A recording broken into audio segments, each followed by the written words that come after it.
Hello, everyone. I'm Josh Oakes, and today we're talking about managing your students' video game use. We have an absolute expert here with us today. But before we get started, I want to talk to you about the ways you can keep your kids safe. You know, you're listening to us or watching us all over the world on smartsocial.com's podcast because this device, an Apple, an iPhone, or an Android, is something your child might be begging for at a young age. They may be making you feel like you're the worst parent in the whole world because at the ripe old age of 11 years old that your child might be begging for this, they say that all of their other friends have one. Or maybe they say, I want more screen time, or I want to go to bed with it, or I want more time on Fortnite, or any of the other video game systems out there. And maybe you're just pressured with the wisdom that you have as an adult because you've seen a lot, asking yourself, what should I do? How do I say no without an argument? What should I do to protect my child, but also not work against them? How can I be a good parent, but not always have them angry with me? If any of those resonate and you feel like, wow, this is what I'm going through, then today is the day for you. I have Dr. Mike Bishop here with me today. He's an incredible person that is running not only he's going to tell you a little bit more about what he does, but he has worked with students, helping them manage their time and perhaps some addiction that comes with these devices. Now, before you get started and you think, my kid is not addicted to their phone or video games, I would argue that most adults and most students, including myself, are addicted to these devices. You see, these devices, and once again, am I licensed in any formal way? No, but I get to speak to more people than most any public speakers in the country, hundreds of thousands of people over the last few years. I would argue that these devices are probably more addictive or as addictive as alcohol and cigarettes and just about anything else because they are gamified. They get smarter and smarter, and they know what we're looking for. They affect our sleep. They affect our judgment. They affect everything. So bear with us and hang out with us because I have an absolute expert today with us. Dr. Bishop, welcome to the podcast. Thanks, Josh. Thanks for having me back. Okay, Dr. Bishop, tell us. I'm going to call you Mike going forward because we're friends. Oh, please do, All right. Josh. So, I like to be respectful of those fancy letters you have after your name, and then going forward, we're just two people here to protect people. So tell us what your license is in, and then tell us what Summerland and the organization that you work with does. Sure. Well, my specialty is clinical psychology. I've also studied neuropsychology, so I have a postdoctoral certification in neuropsychology as well. My interest is really in cognitive behavioral therapy and behavior change through self-regulation and systematic self-monitoring. Mm-hmm. And so really got into this line of work because I was an executive director of a program that looked at ways to solve the teen obesity crisis back in the early 2000s when that was kind of the main public health concern. And we looked at ways where individuals, teens, could look at their relationship with food and start tracking what they eat. And, I think the similarity here is that with technology and electronics, much like food, this is something you can't just give up. It's not practical for teenagers nowadays to not have a cell phone or to not have computer access, internet access. But as parents, we need to be mindful that, the screen has more face-to-face time with your child than you do. Mm-hmm. And so we're the first generation of parents. I have two teenagers myself.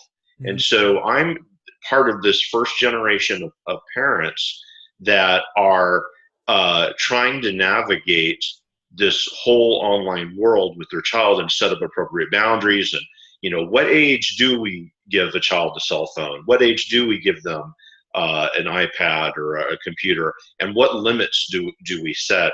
I think we're going to look back at this years from now and say, gosh, can you believe that, we used to give 5-year-olds iPads what were we thinking? It's sort of equivalent to our knowledge of smoking maybe in the 30s or 40s.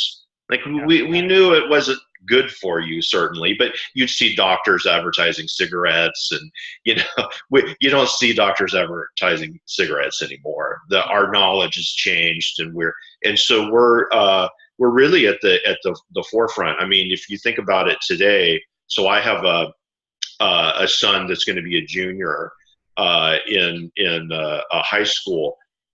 He's never known a world without the internet. Yep.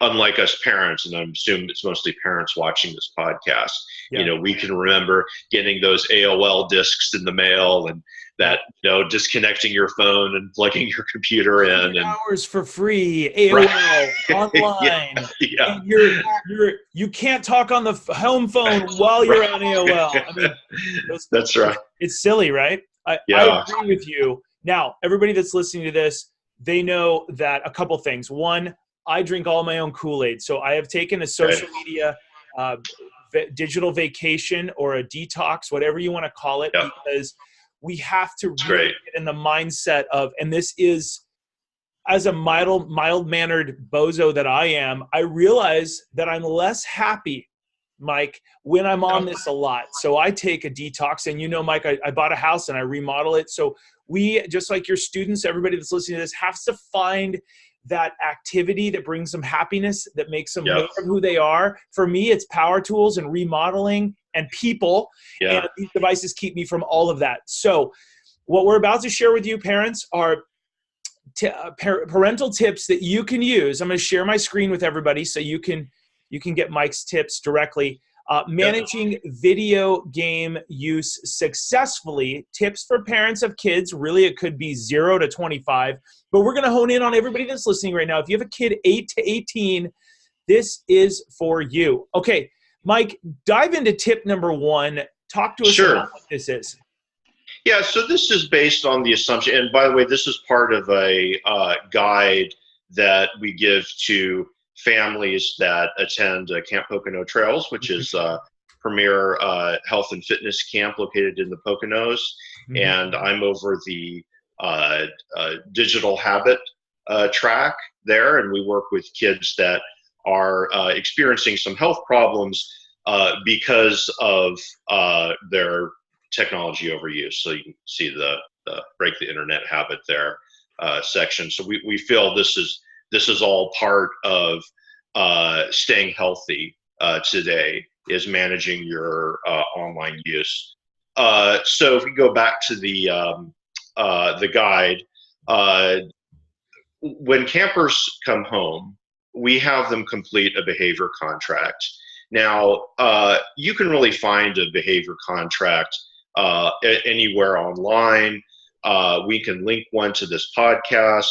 But the bottom line is your contract needs to be an agreement. Contract is really a marriage between two parties, and it can't be one-sided. So a contract can't be, just the parents setting rules. Yeah.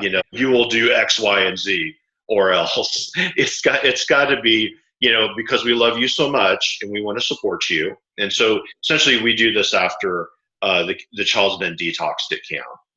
And so what I'm hearing from you is, and by the way, everybody that's listening to this right now, I'm going to foreshadow, Mike is going to work with us on building a product that at your own pace, you can learn from a lot of the stuff that he has developed over the years. So we are sharing with you the very end of this, the parent tips, after a student has gone through the program, the camp, journaled, really gotten a bit of the device use out of them, struggled.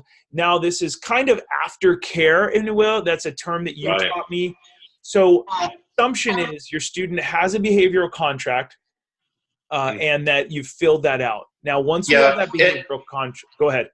Yeah, and our job at camp is to get them to a point where they're ready to do this, where they've seen, okay, I've done 2 weeks of camp. I've been screen-free. I've been without my cell phone for 2 weeks. I've been without my Xbox for 2 weeks. I can live without it, and I've developed some other interests. And yeah, I'm ready to not jump back into that constant cycle of I feel depressed, I feel lonely. Oh, I'll jump on my game system.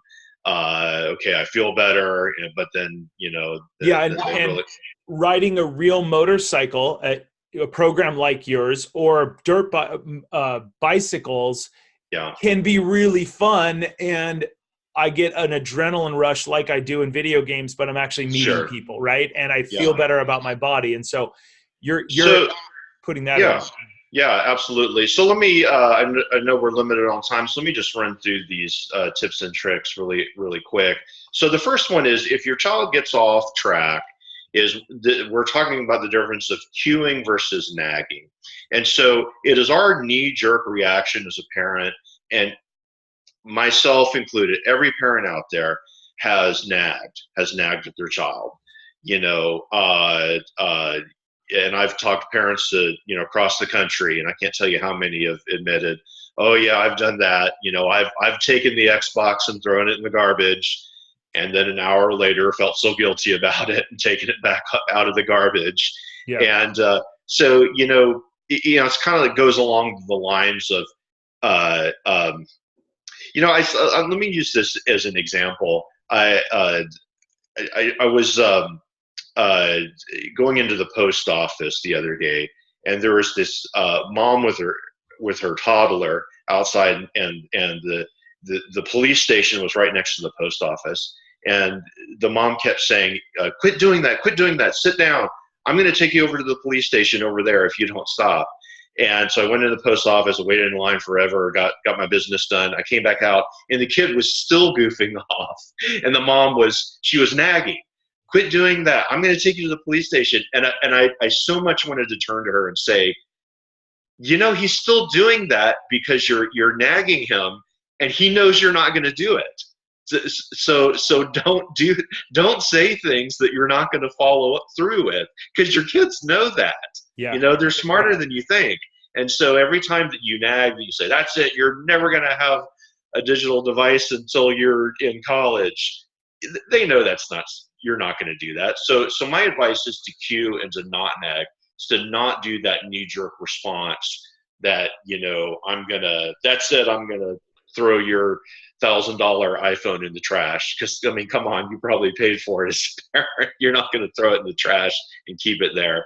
Yeah. So I give the example of parent comes home, they see this one is a boy, he's on his video games, he's not they were supposed to in this example, they were supposed to make dinner together, they were going to make a pizza, dad came home late. you know uh, uh, uh, Obviously the child's mad at the parent for a reason. And so the parent looks at the child and says, I kind of tell a story when I present this one. We do an actual skit here, but the parent then says, in other words, he doesn't nag the boy. He cues them. He says, "Listen, I see you're upset. You know that this is not your playtime per our contract. Mm-hmm. I am sorry that I'm late. I tell you what, let's take a break here. I'm going to change out of my tie, get out of my work clothes. If you want to meet me in the kitchen in 15 minutes, let's see if we can have a good evening and start over." And so what you're doing is instead of just jerking the device out of their hands and yelling and going on a tirade, you're giving them an opportunity to self-correct. Yeah. And what's also helpful here is then to give that positive reinforcement of, "Hey, I really liked how you were able to come back from that. Yeah. You put your device away. You did the right thing. I'm proud of you." Because ultimately what we're doing as parents is we got to get out of this mode of policing our kids. That, because if all you're doing is policing and nagging, Mm-hmm.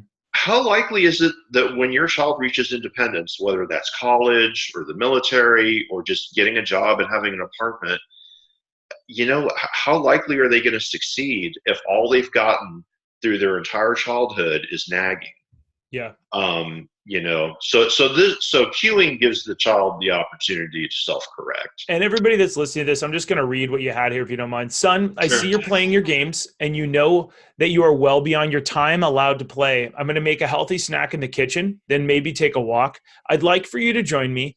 On our walk, perhaps we can discuss your decision to keep playing and see if we can help you set up some better boundaries around your games. When you're ready, please turn off your game and join me in the kitchen. I'm not angry at you. I want to help you. Yeah. Yeah. Very different. So that's cueing versus nagging. Yeah, That's absolutely. amazing. So a couple more, I'm just going to run through these tips here. One is to create screen-free rooms in your house and also screen-free times in your house. So I'm a firm believer, and there's a lot of research about families that eat together, families that have some, communal time each day tend to do better in terms of their kids' behavior. Yeah.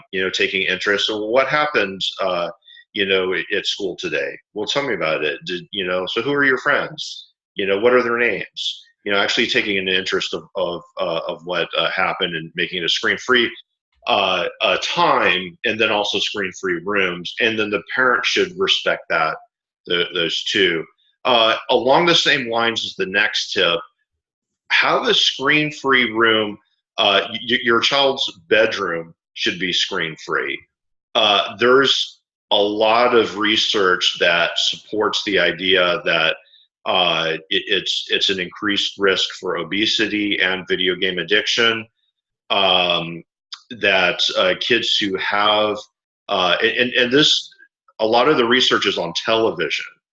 And if you think about video games that are more engaging, kids spend more time on them versus watching television. Mm-hmm. Your child's bedroom should absolutely be screen free. And I know that's hard for a lot of parents to hear. And well, gosh, if I don't have a TV in my kid's room, then they're going to be, out talking to me and bothering me. Well, perhaps that's one of the roots of the issue. Let me give you another reason. We're the leaders in creating app guides, 3-minute video guides on the worst apps so that parents can get ahead of their kids and know what the anonymous apps are. So not only are you talking about helping to reduce obesity in students by increasing their sleep patterns, but also something you're not hinting at that I know we are aligned with. Predators are molding children late at night, like do this and do this and do this. And the FOMO, the fear of missing out, depression, anxiety, that comes from these anonymous apps that your students are more inclined to get that information and that feeling, that rush when they're on these bad apps when your parents aren't around. So I couldn't agree more, but there's other layers as well that are blowing us away. And there's a lot to talk about, and I think what we should do is, as part of our project here, I want to provide all this information to parents. I want to give them all the tips and tricks that we have, and also give them a copy of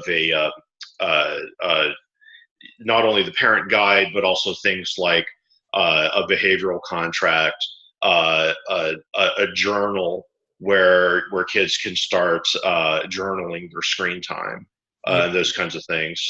So yeah, there's a lot that parents can do to be more proactive. Okay, what's your next tip? Well, let's see. We talked about the bedroom media. So if you want to scroll down, we've got. So some of these are just kind of common sense replacement activities. I tend to be a big believer in doing. So if you're going to replace screen time, so what's the opposite of being alone, not socializing, staring at a screen? It would be being with other people, socializing, interacting. So doing a family game night where you actually do board games, card games, things like that. I mean, you can even, I'll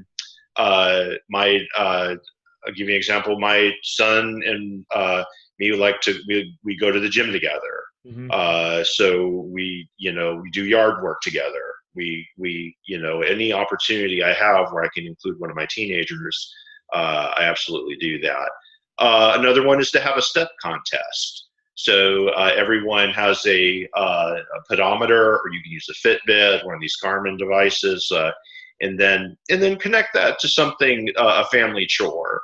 And uh, I think one that makes sense is helping out clear the evening meal, because that takes a lot of activity, and you're burning calories when you're doing it. And it's also a good motivation to, I know that's for my teenagers, that's their least favorite chore, is they'll do any other chore except, wash the dishes. Yeah. Yeah, that's So great. So step contest being who's winning at the steps today, right? yeah, absolutely. Just a I love the couple. competition towards getting out there. It also probably opens the student up to dialogue more around the dinner Yeah, time. absolutely. And going back to the first example, is that when you do have to intervene, explain to your child why that you had to intervene. So on that cueing versus nagging, if you end up having to take the child's Xbox, so let's say you cued them and they didn't come meet with you, they stayed on their device. Okay, I'm gonna have to intervene here, because you signed a contract, and we have to stick with the contract, just as uh, I would have to do if you stayed within your contract. And even though we might have had a bad interaction, or Mhm. I'm not feeling well, or whatever, I still have to honor my side, just like you have to honor your side, because we agreed on this. So explain why you have to do it, and to have them repeat it back. Okay, now explain to me why I have to do this. And so having them kind of internalize it. And for me at my house, we're really big on not blaming others. And so I actually have an easel, a dry erase board up, and anytime I hear one of my kids blame their brother or their sister, or me or their mom for something, they have to write it down. They Mm. have to write it down, because especially teenagers, they're, well, why did you, forget your homework? Oh, because my sister was bothering me before. Oh, really? Okay, well, let's write that on the board. Sounds like you're blaming somebody else. Mm-hmm. Ultimately, it was your responsibility. Excuses, yeah. Yeah, exactly. So the last three we have, one is buy your child any supportive tools they need. One thing we can link to is that, so what works well at my house is, my spouse is a teacher, Mm-hmm. and so we have a lot of like the dry erase board. We have a lot of tools that teachers use, and one of the things that we use for tracking video game time is we have this huge digital timer that counts down. I mean, it's like literally this big, Mm-hmm. and it's a magnet, and the Lakeshore Learning sells it.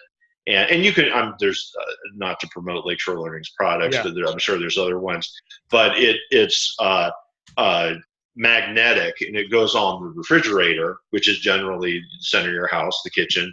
Mhm. And you can easily set it to increments, and boy, when that thing goes off, you want to get up and stop it, because it's the most annoying high pitched beep. So that's an easy way to track it, and also the child And from they're their on video Amazon game. for not that expensive. Everybody that's watching right now. Yeah, yeah, exactly. Any one of these timers Yeah. would work. But somewhere in the center of the house, so not only the parent knows, but the child knows too. They can look over and see how much time they have left, Yeah. because we want to get out of that excuse. Mom, I can't quit my game now. I'm playing with the team, Yeah. and the team is my friends at school. They're going to get mad at me if I drop out. If they have a timer, they can say, "Oh, guys, I can't join you this next game. I only have 5 minutes left, Yeah. so I have to drop out now." Yeah. Um, so this one is part of that concept of having the child explain why you have to do something. So Yeah. have your child explain to others, grandparents, friends, neighbors, how they're managing their screen time. Reflect. You can then reflect how proud you are of them, how this is the new you've come so far. What you're doing is you're helping them to craft a new identity, getting them to verbalize why they're doing it and how they're doing it, and rewarding, giving them some unconditional positive regard for that and some positive feedback. Last tip is encourage your child. So this is for our campers, and you don't necessarily have to send your child to Camp Pocono Trails to do this, but seek mentorship opportunities is what this one is about. So here I say, have your child return to camp as a counselor in training so they can have additional practice by teaching others. You can do that through your local church, synagogue, whatever your community center, possibly even your public high school, is to have them mentor other kids so they can further have that practice of this is who I am. If your school has a tutoring center, for example, even to do that and to have them, help other kids understand, this really comes down to managing your time here and devoting the proper amount of time to studying. And, my breakthrough is when I started journaling and I realized how much time I was spending playing games or on social media, and I realized, I need to get control of this.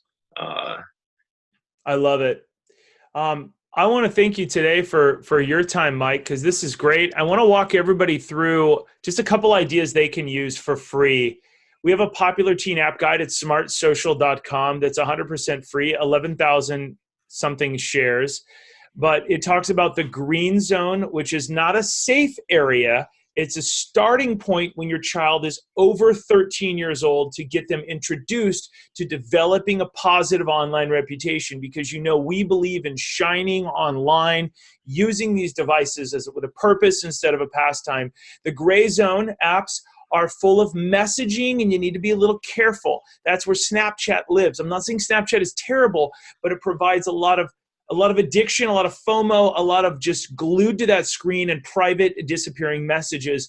The red zone, if you scroll down there, that's full of what we call the downside vastly outweighing the upside, meaning there are predators, there's anonymous behavior there. We have app guides that detail why anonymous behavior, what that leads to, how it hurts a child, and how they actually have less friends in the long run.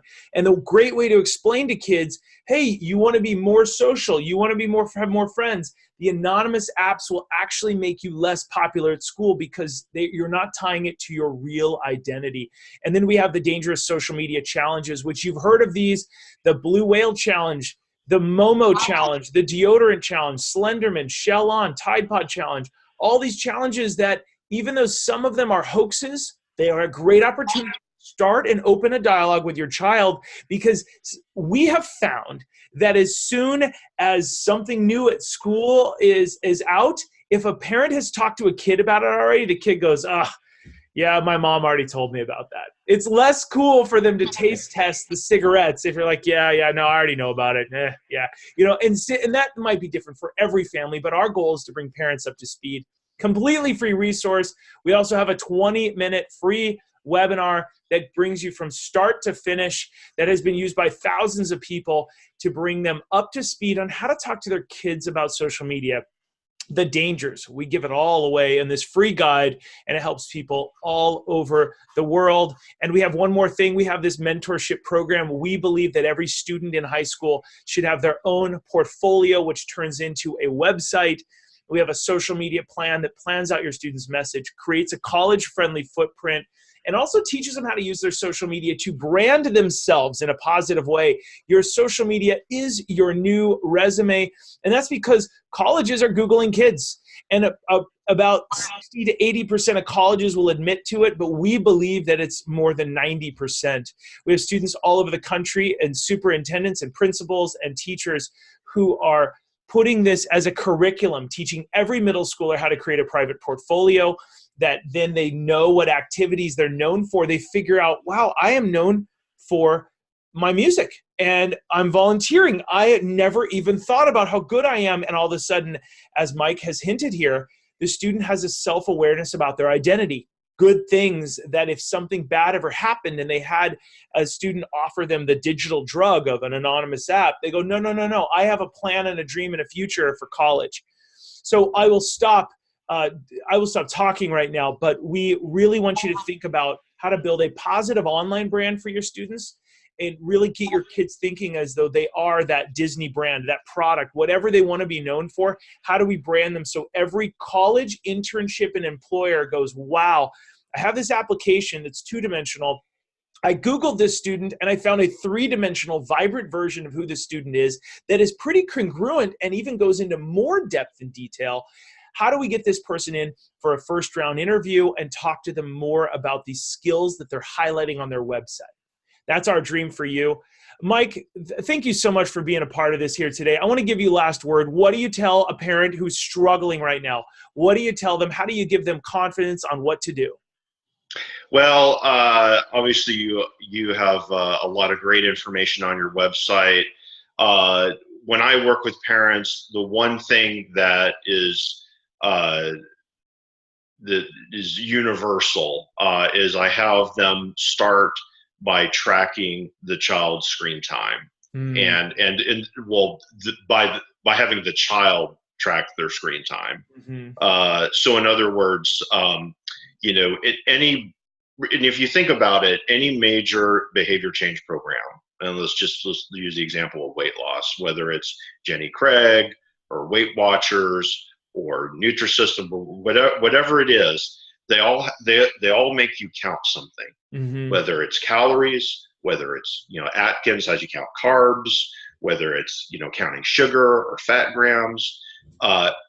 They all have you count something. And there's actually research out there that shows us just by tracking behavior change is possible. Just by having people write down what they eat and not giving them any limitations of whether it's chocolate cake or you know, fruit and vegetables, that just the behavior of tracking it will improve behavior. So just having that self-awareness that, you know, tracking, oh my gosh, I've played 40 hours worth of video games this week. That's a good starting place. I went to Costco this week. I got a 10-pack of My Favorite Parents. This isn't a promotion. I don't get anything for free. I wish I got everything for free. It's a $20. I got a 10-pack or whatever, 6 or 8-pack of the best My Favorite Thing, and it's a start for tracking. Because if your kids don't have this, if your kids aren't writing things down, ask the world's best achievers. They're writing things down, even if it's mood or problems, they get it out of their head and onto here. I love what you're hinting at, because if we track, then we can measure. And if we measure, we can improve. Right? Absolutely. Absolutely. Oh, Dr. Bishop, I'm thankful to have you as a friend, and even more thankful that you're helping us protect people. Everybody that's listening right now, if you've enjoyed this, please rate, subscribe, and review no matter where you're at. SmartSocial.com is here to help. You're going to see Mike Bishop on our website more and more over the months to come. We're going to develop a product. What you saw today was one page, a page and a half, of what he's developed over the last several years, working with thousands of students, and they vary. So don't think, oh, my student isn't addicted. Yes, they may be perfect, but we want to protect them. And what we do is we give you a vocabulary to know what that looks like, and you can share that with your student. We want you to know ahead of time what the sugar is versus the vegetables, and how to moderate to have a little bit of ice cream here and there, right? That's one of my problems. I love ice cream. So I need to move into moderation, and that's what we've been working on. And this really is the sugar of life that we are all dealing with. Once again, Mike, thank you for your time today. For everybody else listening, remember to keep it light, bright, and polite. I have a copy of my book here somewhere, and it's because your kids are watching what you're doing online, and just at least by being a little bit more positive and being on the apps your kids are on, they will behave slightly different, because they'll know that their mom and dad's wisdom exists there in that digital world as well. Thanks, everybody. We'll see you on the next episode here very soon. Take care.